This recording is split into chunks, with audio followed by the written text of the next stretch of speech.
Dungeons and Drimbus is rated R for rude language, rough violence, and raunchy humor.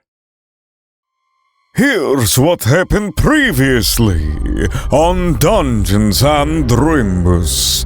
Queenie reunites with her family, discovering that young Armand was saved by Arcus Crusadia, who has held them in a death grip ever since. After a devastating face-off with one of Crusadia's lieutenants, Gideon Graves, Queenie is felled and saved by young Armand, and manages to turn Gideon into his mist form. She sends her family to safety at Typhoon Tessie's, while she heads on to steal a ship currently held up by Prince Archie in order to sail to Deadwash Keep. A few close calls later, she makes her way out into the open ocean. And now, Dungeons and Drimbus presents Blood and Booty.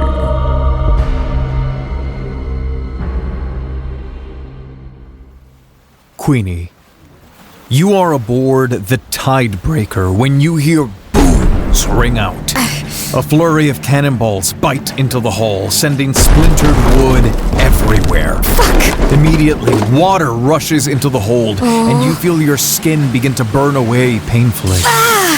What do you do? Is there anyone with me? You hear shouts outside. A couple of people stumble out of bed as the cannonball splinters in. I'm going to run above deck to see what's going on. You run above deck, pulling your cloak up as sun kind of tinges you for a second, and then you see a massive galleon. Covered in chitinous spikes, like some sea devil has you in its sights. Scores of chitinoids reload cannons and prepare another volley, one sure to finish the Tidebreaker off. Okay, I am going to look for Pippa, the quartermaster. She slams against one of the railings on the side of the ship. Pippa, take Jasper and take Rook and man the sails. Suddenly, a malevolent whisper invades your senses. Hold still.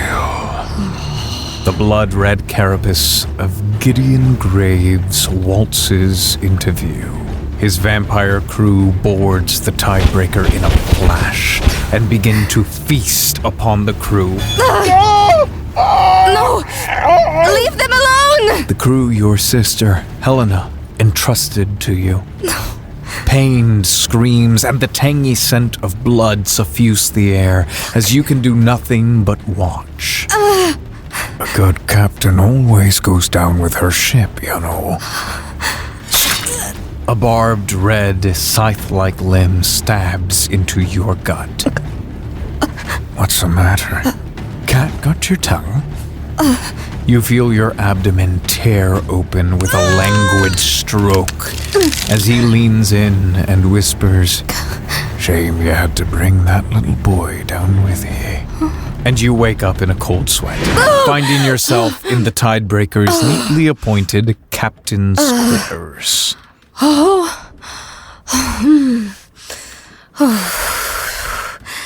I check behind the curtains to see if it's light outside or if I slept through the night. It is early evening. Queenie will gather herself, put her cloak on, just in case, and then go see if Pippa and Nibs are having one of their dice games already. You put your cloak up and head out of the captain's quarters. Outside you hear the turbulent source sea whoosh, whoosh, whoosh. You see Jinx, the navigator. Good evening, Captain. Evening, Jinx. How are you? I am well.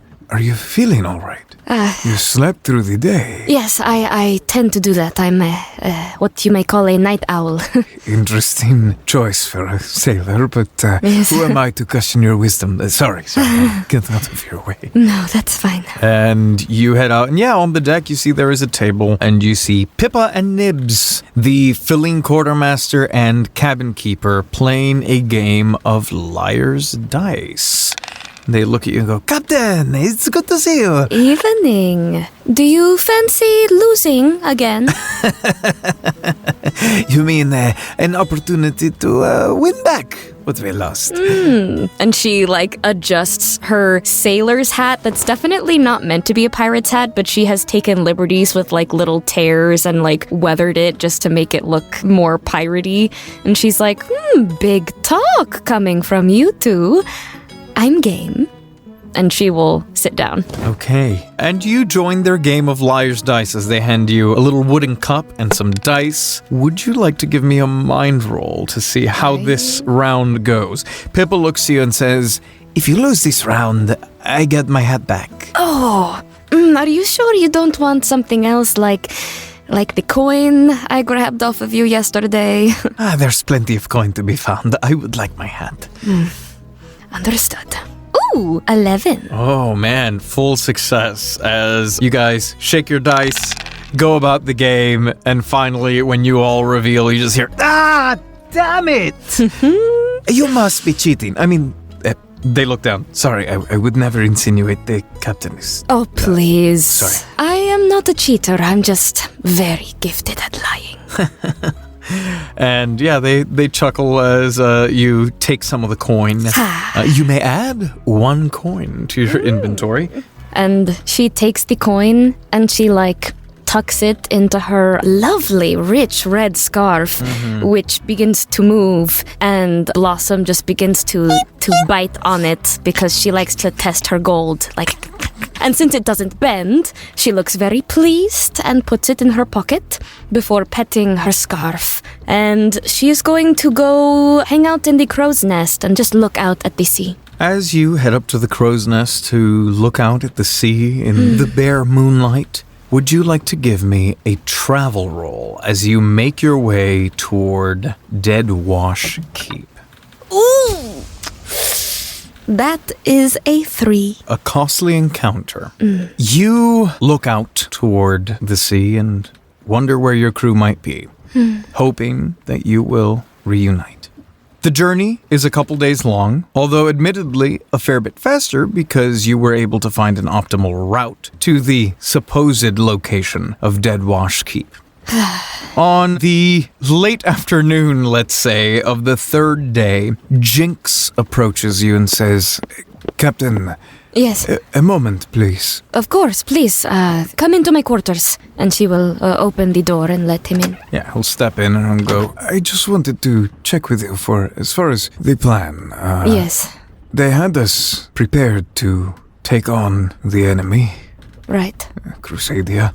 Correct me if I'm wrong, but you're expecting to be able to find them in Deadwash Keep. I am. I have reason to believe that, at the very least, they have some kind of headquarters there. So, whether they are there now or they will be there soon, I have strong suspicions that we should find trace of Crusadia there. He kind of does this sign that you see a lot in Highclaw, which is almost like dragging 2 fingers down his forehead, almost the equivalent of doing a cross. And he goes, Forgive me for speaking such vile things out, but I was told there may be vampirism involved. Do I get the idea that I should really keep that I'm also a vampire secret from this guy?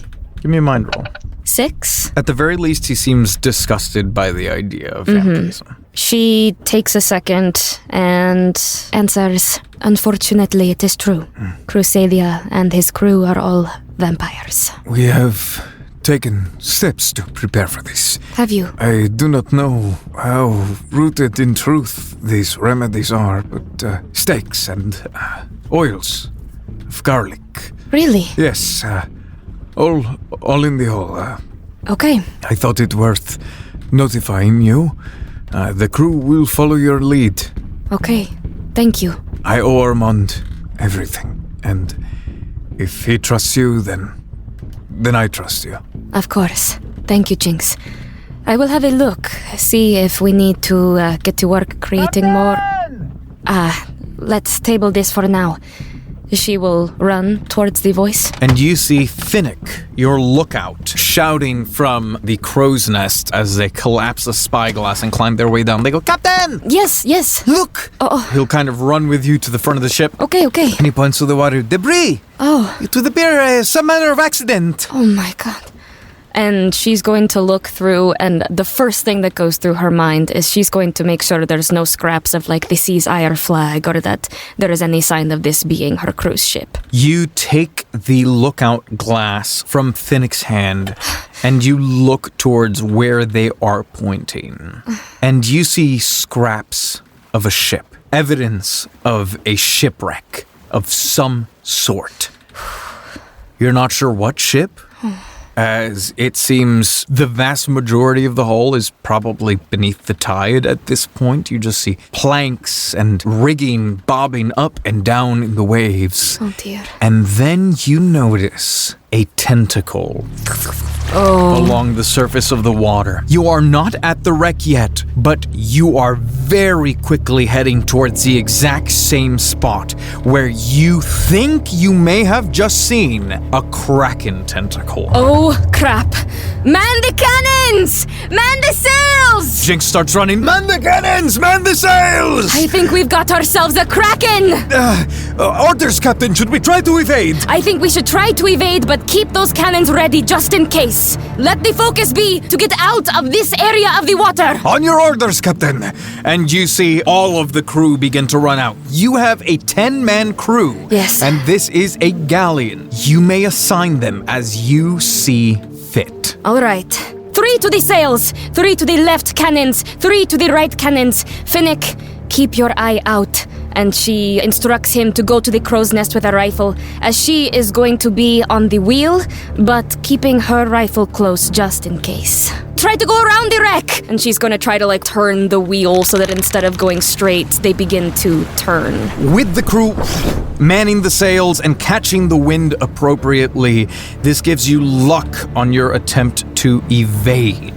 Please go ahead and give me a mind roll as you take the helm and begin to turn a hard right as you try and skirt around the remnants of this wreck. Oh, natural 12. You catch the wind just right, and the boat almost skids in the water.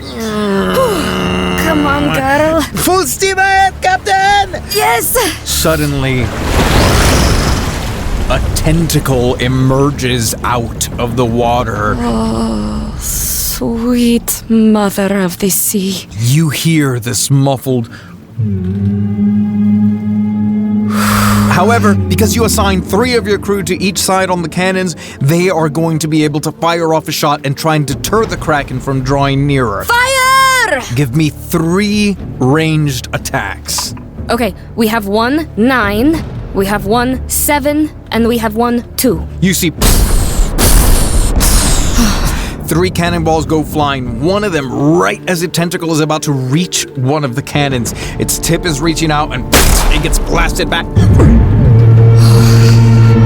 Another one hits it again as it swings around and boom! The impact causes it to kind of lose control of its tentacle and it actually smashes onto the cannons, sending everyone flying back.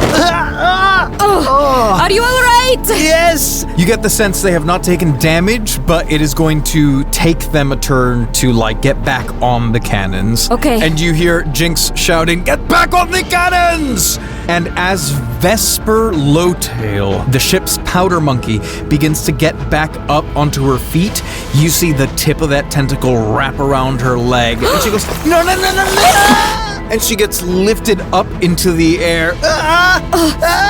Help me, Captain! Finnick! And Queenie is going to get her rifle ready to shoot the tentacle that's holding Vesper and is trying to cue Finnick to do the same. Absolutely. Give me a ranged attack. Oh, okay, sweet. So I rolled an 11, and then plus my mind would be a 12, but it is -1 on all rolls, so it is back to an 11. Full success as you fire and you see it impacts right near where it's coiled around Vesper. Vesper's hanging upside down. She goes, "Be careful! What's your shot?" Sorry! It has not released her, and then you see Finnick releases this shot, and it buries into the open wound, and you as the tentacle unfurls in pain, and Vesper goes, "Ah!" and smashes onto the deck. Vesper, are you all right? You see she's like stunned on the ground right now, having taken a nasty fall. Then, unfortunately, you see 3 more tentacles rise out of the water, but they are all still on the left side, as it seems you are nearly out of reach of the Kraken, and it is going to try once more to... And it grabs onto the rear of the ship, kind of the wooden planks that come over the captain's quarters, and you see they begin to get torn up as those clawed suckers dig into the planks and tear them off. Shit! The Tidebreaker is going to take 2 points of hull damage. Shit! Let's get some more wind! Let's go! Give me a mind roll as people man the sails to try and get you out of the Kraken's grasp once more. That is a 10. Full success. You see they grab it and they go, aye, Captain! And the wind picks up as you begin to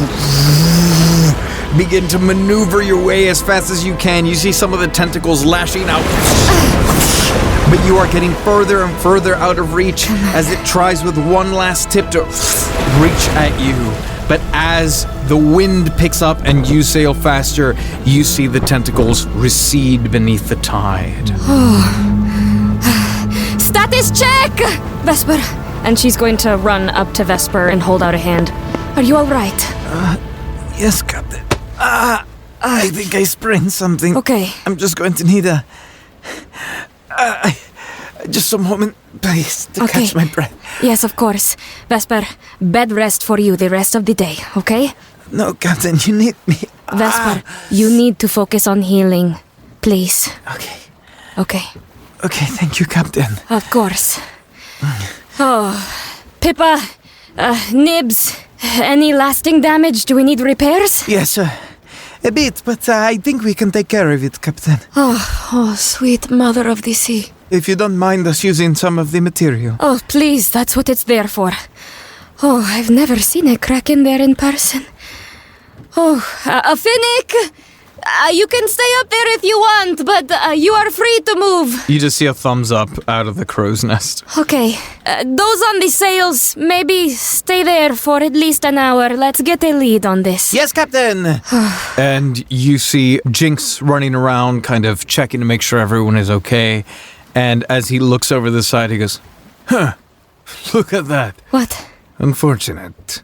And he points to what appears to be a bit of hull bobbing up and down in the water. There are actually several kind of pieces, and it seems to be the name of a ship. And it says, the Ascan. Is that a given name or a loving nickname? I'd rather not stick around to find out. You know what? I'm with you. I think we've had enough excitement for one day. As the crew gets to repairing the Tidebreaker, please expend 1 material, but heal both hull points. Excellent. And everyone remains shaken but steady as they do their best to catch as much of that wind as possible and sail on their way. As you make your way further and further away from the Kraken, you turn back, staring out at the waters, wondering where it could be. And you see an albatross flying overhead. That looks suspiciously familiar, almost as if it is returning home. But nobody is there to receive a message. Can I send Blossom to go try to get its attention to come to us instead? I will roll for Blossom, I guess. Nat 12. How do you send Blossom up into the air? I take off my scarf and I say, Blossom, I need you to go get Albie for me. Quick, quick! It kind of squeals and looks at you like, who the fuck is Albie? But then as you toss it into the air, you see Blossom flutter about in that way that bats fly. That's very sporadic and unstable. You've got this! And you see it just land on Albie. And then you see Blossom almost like steering it, like it's hang gliding almost as... And Queenie is like doing the wave double arm that you do when you're trying to get the attention of people in the air. Albie! And you see the bird comes back around and perches on the railing by the helm. She holds her arm out for Leafit to walk across it. Oh, you did so good. You did so good. And she, puts the wings around her neck, putting the scarf back on. And then is going to check Albie out, make sure they are not injured, and then see if they are holding anything. They seem fine, and attached to their leg, you see rolled up parchment. That could be a note. Okay, and she takes a moment, a very deep breath, to hope that Albie was able to find them. Okay, I'm not getting any younger, and she's going to pull it out and read it. As you pull out the note, you see your note. Fuck. Where are you? She's going to go into the hole and get some rations for Albie. Yes, very good. Good. What am I going to do? She's going to look at Albie and say, "Are you up for another trip, Albie?" He just kind of cocks his head. He seems pretty chill. Okay. If I'm looking at the compass, Deadwash Keep, which is where we are currently headed, was what direction from the Sinclair estate? Southwest. What direction is the Ashen Keys? West, maybe a little bit northerly, but yeah. Okay. The only thing is, the captain has been very adamant about not going there in the last almost 5 years. Right. But I also said I was very adamant about not going back to Highclaw, so I guess there is a first time for everything. Okay, Albie, here, have some more of this. Eat up. Oh, there you go. Very good. She's going to point towards west and say, again, try to find the sea's ire, a sloop, this way. He looks at you, kind of cocks his head, goes, Yes, I wasn't the one that communicated with you, was it? Okay. He kind of waddles out, shakes his little bird butt, and goes, Is he heading west? He's heading west. Okay, great. Then she is going to wave and say, "Thank you!" Oh my god. Where the fuck are you guys? Patrons, I think I have failed everything and everyone. I don't know what ever made me believe that I could accomplish my aims, that I could find peace for all that has transpired. The few good things I had in my life I push away, and so I do my best not to leave you hanging. You may not hear from me again, and if you do not, then might I recommend filling the void that your dear Captain Bloodbag's letters will leave in your heart with the not-so-daily Drimbus, a weekly newsletter from the people behind your favorite podcast, full of stat blocks from the show, adventure prompts, updates on new episodes and other goings-on. It's just a great way to keep in touch with the people that matter, you know? And it's free. All you have to do is sign up at drimbus.com/newsletter. If only I could write you a newsletter. But I'm all out of stories to tell, patrons. Maybe you will regale me with some on the Drimbus Patreon. That's where I'd like to be. A place full of bonus content and like-minded folks, fun TTRPGs, you know the drill. Here's hoping we meet under happier circumstances. Jerry Benetatos, Queso Loco, Greta N. Beignet, Alex Gapes My Ass, Ace Andrews, Regina Russell, Sam Olivos, Jordan Cobb, The Unnamed Rogue, NB Star, Doubtful Guest, Michael Richters, Davis Walden, Danny Drop, Mitmouse, Kelly Wolf, Brandon M. Bishop, Bridge, Twiglets, Johanna, Stan Stitzman, Scrambles, the Death Dealer, Erin Adams, Nathan Mesner, Drew Thanatos, Melissa Rain, Sensational, Bats aplenty, normally me, Dane, Colholf, Loon, Faust, the heavenly demonic monster, David Carlton, Tracy Baby, Lord Braxton von Vendel III, Elastic Band, Hoodie Gang Sheep, Luke Varmin, MV Carr, Vico Cocorico, Mary Vig, Alyssa Barron, Jan, Scottish Alpaca, Kiara Bouye, Wayward Scientist, Chibs 1012, Kyle D, Shane Coffey, Donny Doster, Connor Canfield, Marco Moraes, Shadow Wolf, Tabitha Cardboard, Blood Rose, Jonathan Love, Meat Slinging Menace, Douglas L. Conrad III, Habibi B, Cullen, and Nix the Crypt Keeper. Goodbye, I think.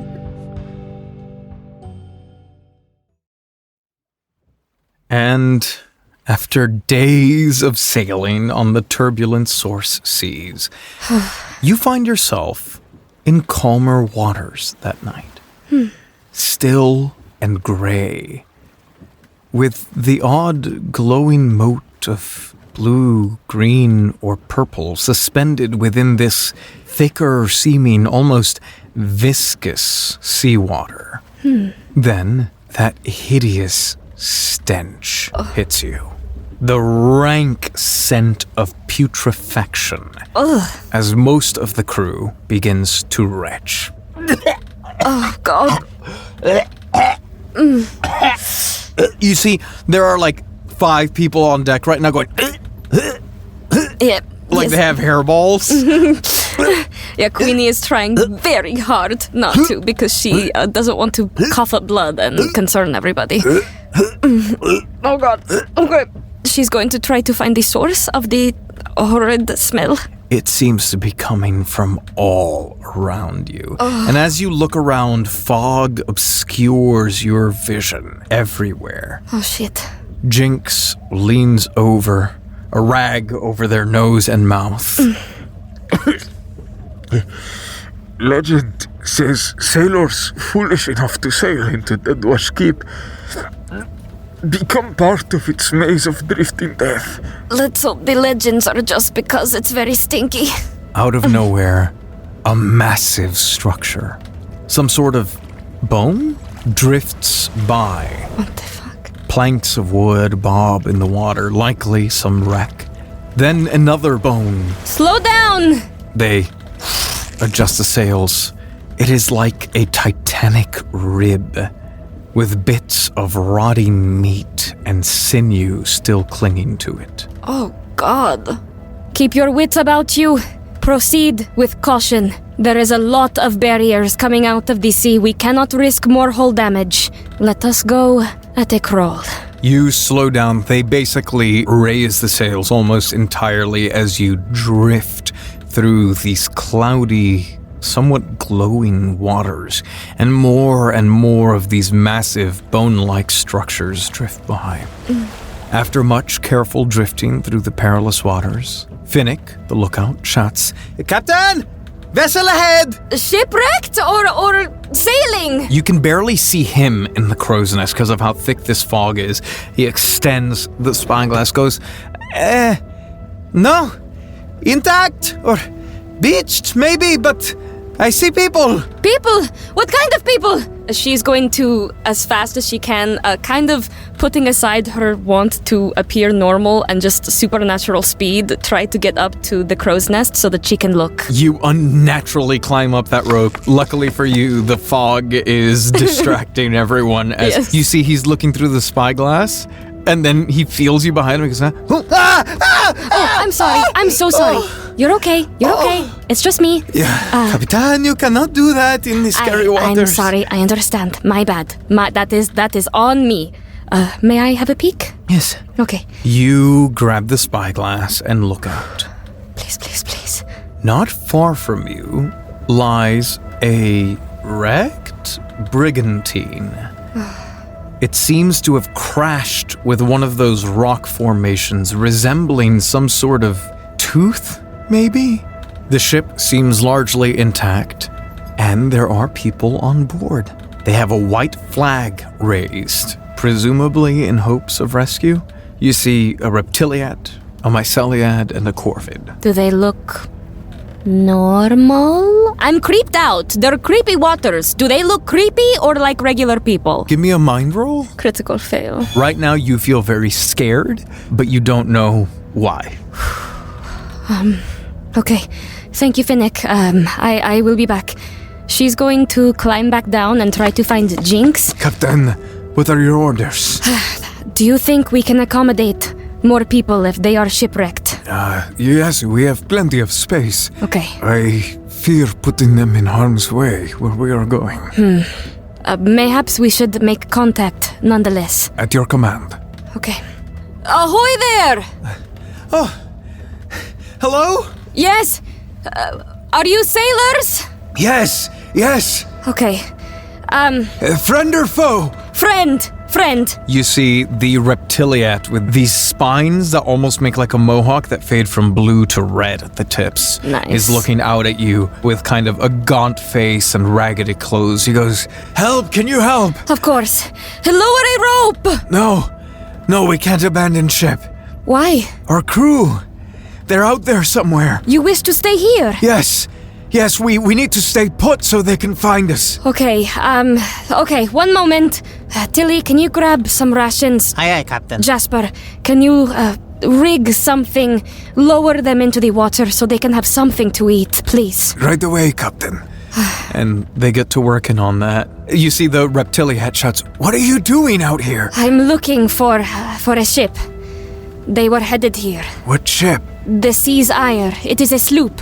They kind of look at each other, like furrowing their brows. I don't think. No, probably not.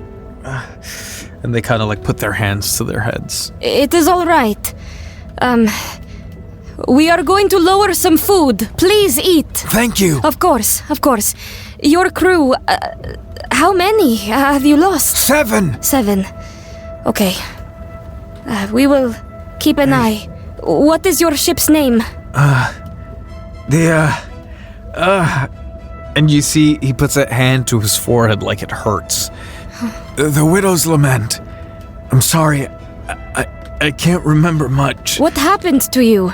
There was this ship. Black. Like death. It came out of nowhere and I don't know what happened. But I was scared. Have I heard at any point of a ship with sails black like death? Is there any kind of pirate legend? Anything? There are a lot of ghost stories amongst sailors. You have heard tale of ghost ships that appear from nowhere and vanish beneath the water, but that could be any number of superstition or... Sweet. Love it. You see the myceliat kind of sits, rubbing his forehead, going, "There wasn't a man." What? A chitenoid, Crusadia, I think. Oh my... I think he took the crew, and you see all of them are just like very unstable. They were after something. Oh dear. What were they after? I don't know. And you see the corvid is toying with something in his hands. What have you got there? I'm not sure what happened, but I woke up with this. And you see it is a parchment. It seems torn and weathered. Can you read it? And he holds it out, blinking with great effort, and goes, The keep will take exact its price. To save your fate, just play nice. Upon the sands, dead roam in bands.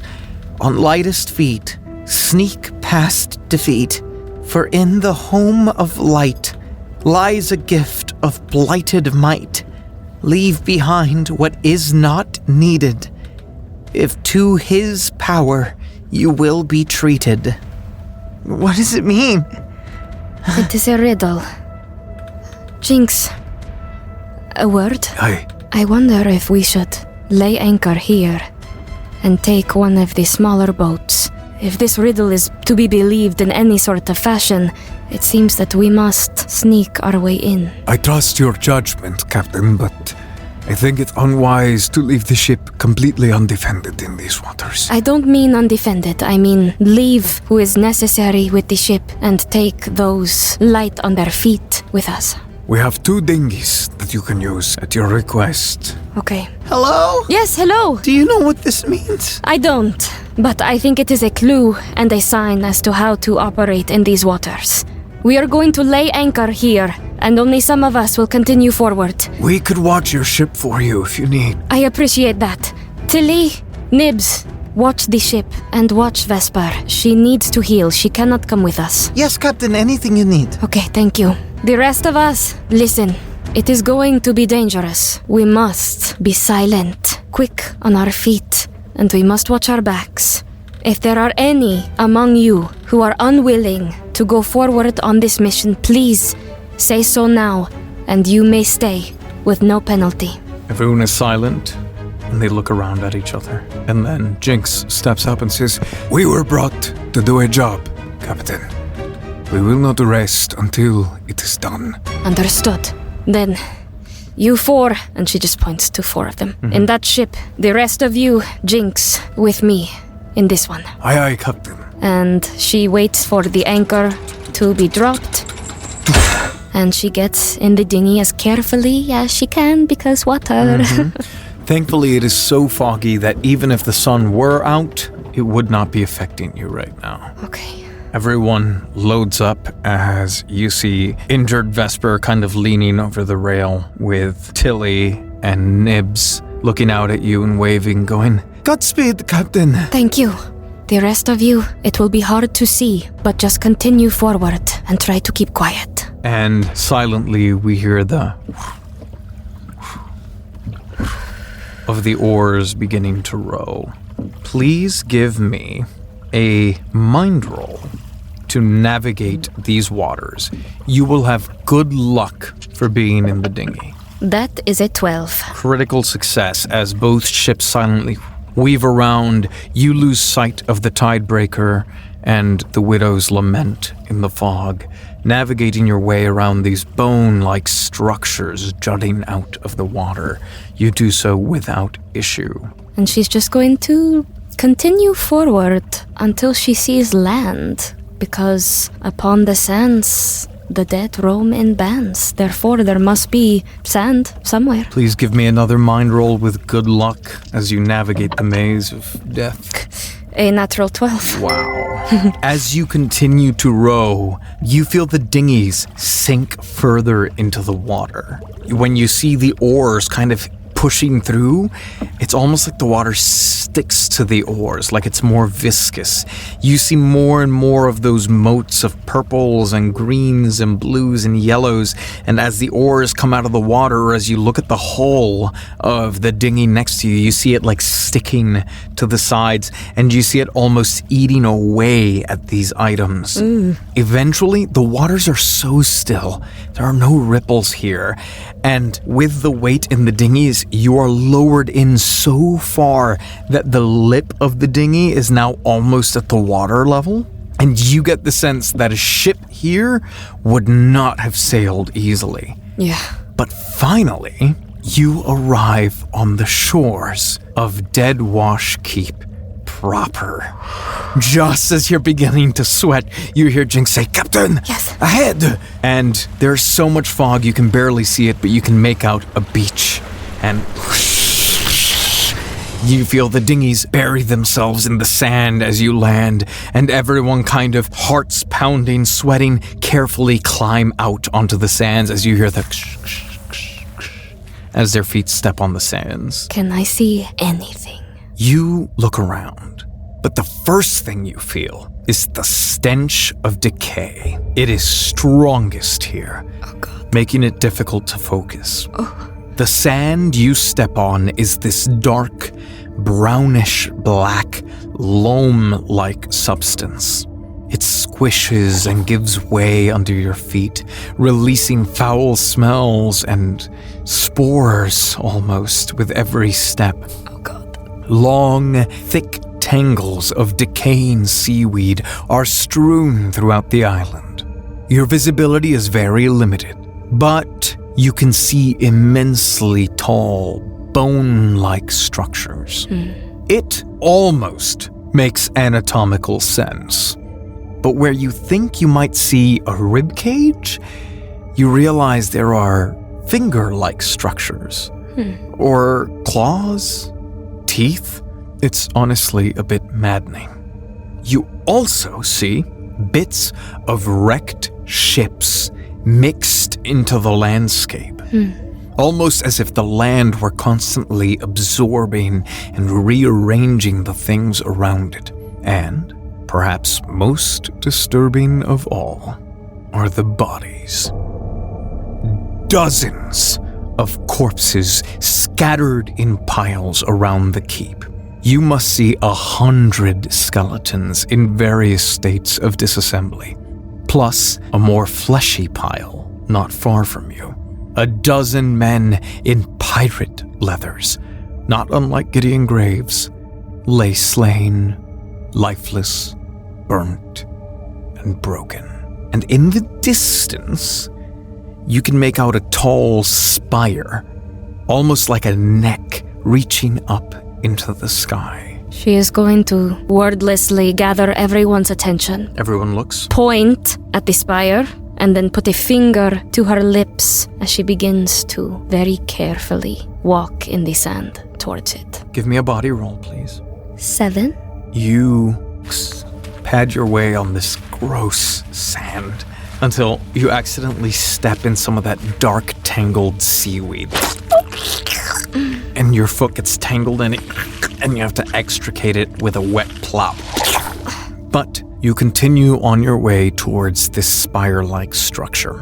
When you arrive, it looks the most like a building you've seen. There's even an entryway. It almost looks like a lighthouse, if a lighthouse were part of a body. And at the base, near what seems to be some sort of entrance, you see a hulking skeleton, bulky and beefy. If bones could be muscular, these bones are muscular. Again, this body does not make sense, and it lies shattered with another 6 pirate bodies. How fresh are these bodies? It can't be more than a few days. Oh God. She, beside herself, trying not to, does glance around to make sure she doesn't recognize her crew whenever she walks over these bodies, but You do not see any faces you recognize. Okay. She's going to continue to sneak over the bodies. You sneak over the bodies, and Jinx accidentally steps on one of the bones of the skeleton. You hear a as it reverberates inside of this structure. As you step inside, you see massive vertebra-like bones stretching up in a spiral, like stairs. That's sick as hell. But you also see suckers sticking out of flesh-like walls. Ooh. The interior of this perplexing staircase is littered with massive strings of gore. Spider web-like veins crisscrossing the horrific interior. And the long masses of blackened seaweed, like the one you stepped on, all convene here, like a node of neurons, beneath the slain corpses. She is going to turn around quietly, make sure she still has all 7 of her crew. They all seem to be here. Before she steps on fully, she is going to test the creakiness of the steps. It's weirdly solid. More than a creak, you actually hear a squish from where it connects to the flesh-like walls. That's lovely. Okay. And she's going to try her best to walk up quietly. You carefully climb your way up these bones. At one point, one of them chips beneath your foot, but you keep climbing up and up and up and up into the sky, and you emerge from the putrid staircase out into the heavy, briny air. There is a large open platform housed in what almost look to be a series of bony spikes, like fingers curling around you. Your eyes are immediately drawn to to the hordes of plunder. Gold, silver, jewels, fineries, you name it. And collapsed before the opulent horde is Captain Bloodbags. He is glowing with malevolent red light, the unholy grail in his hand. He sits on his knees, eyes wide and vacant, staring at a locket from the horde in his other hand.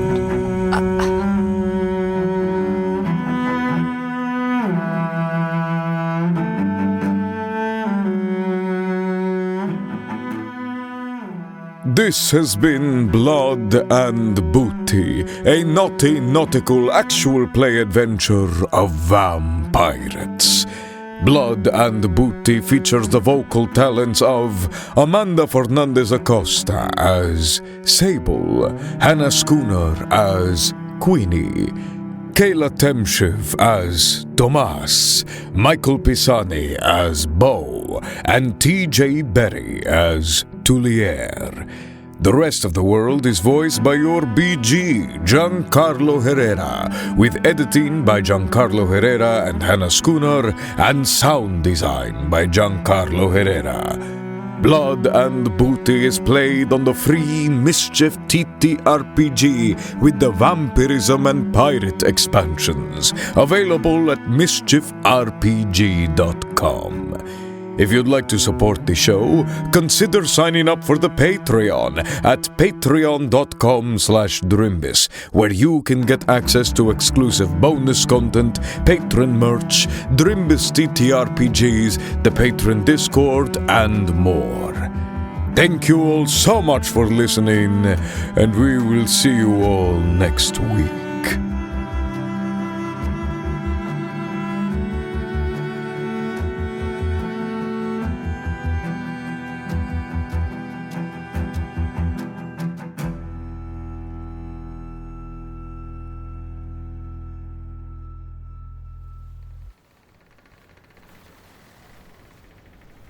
Do you have any trees? Go fish. Damn it! Do you have any force? Go fish! Come on, it's not that bad. Look. Huh? What? What in the seven hells is that?